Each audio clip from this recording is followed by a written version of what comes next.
The difficulty of the pandemic has brought the opportunity of pointing out, once again and even more, how our global synergy must be developed for protecting global healthcare, involving both male and female gender.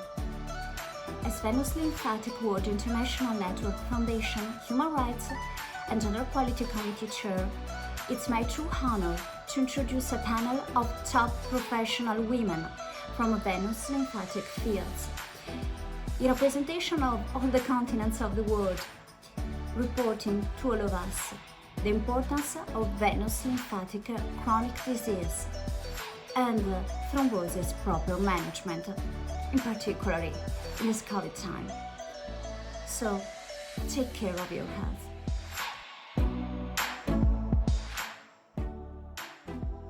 If you think about that, we don't normally have varicose veins in our arms. We have them in our legs. And this is due to the evolution of bipeds and also because of the force of gravity. More than half of the population is affected with leg venous drainage chronic issues. And this is more present in female in their reproductive age. It is also pronounced in the sedentarism, like it happens in the pandemic lockdown time.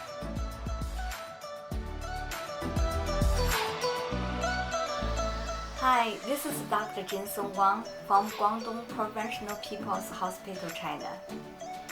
Like venous drainage, alteration leads to inflammation of the vessel wall and to consequent increase in the risk of clots called thrombosis, obstructing the flow and potentially detaching fragments called emboli toward the lungs.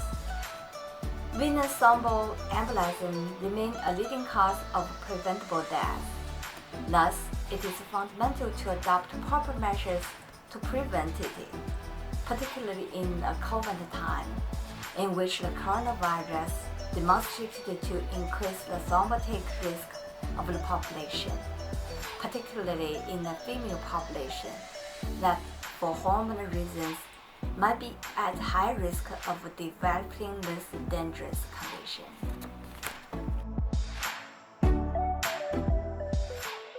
Hello, do you know what is lymphedema?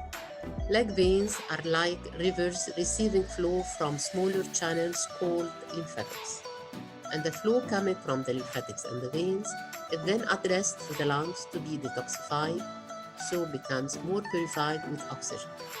More frequently than usually detected by health professionals, there is no alteration from the venous side, and the problem comes from the lymphatic side, leading to a condition called lymphedema, so frequently undetected and poorly managed to be called the hidden epidemic.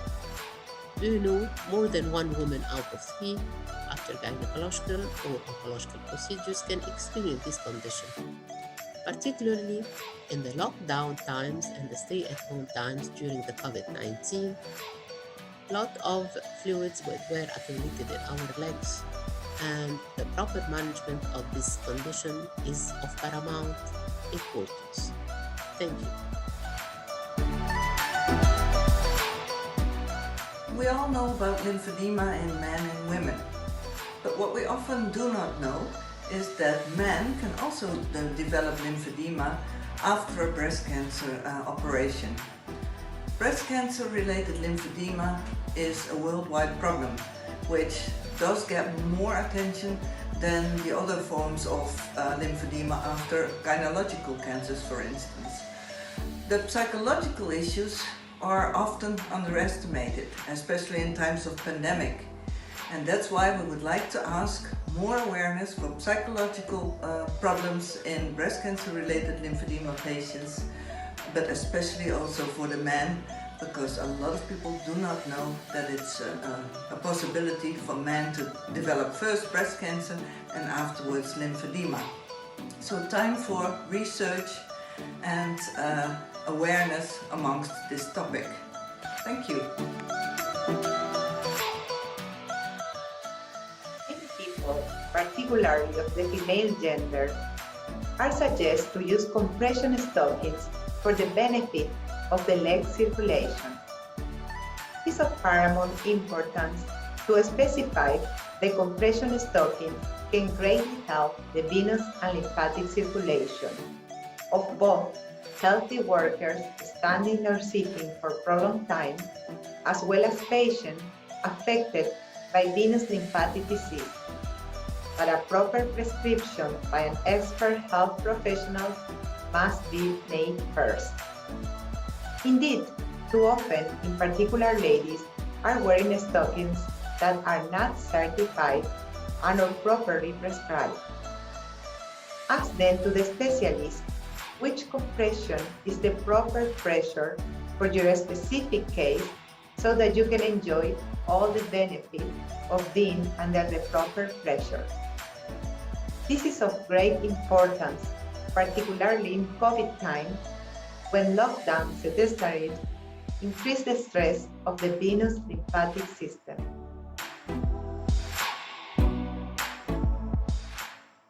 Anesthetic veins are reported in more than 80% of female population.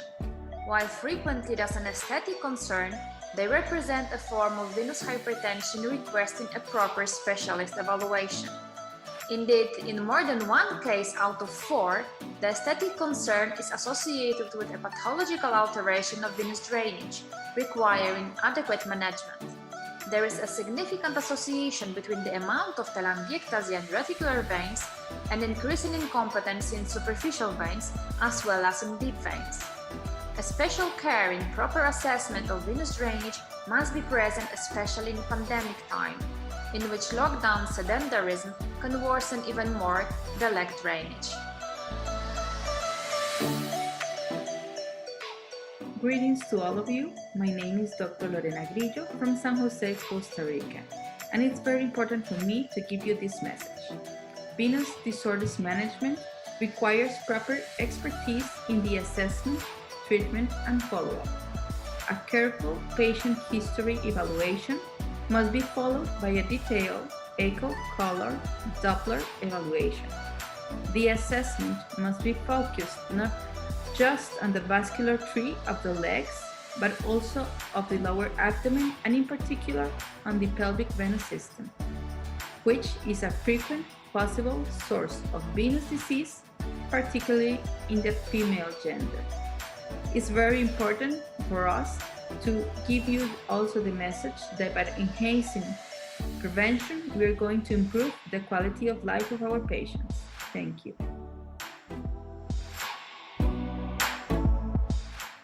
Most people have heard about male varicocele, but very few people have ever heard about the female version of varicocele. It's an alteration in the venous drainage in the pelvic veins due to either obstruction or reflux in the pelvic veins. It can be responsible for abdominal and/or lumbar pain, discomfort after intercourse. It can be sometimes increased just before and during menstrual cycles, associated with urinary urgency, hematuria, and other pelvic and lower extremity symptoms. Fewer than 40% of the cases are properly diagnosed and addressed. Thus, it's fundamental to increase our public and healthcare professional awareness about this venous disorder as a cause for chronic pelvic pain, and especially in this pandemic time when there's access to proper healthcare facilities that's limited. Thank you.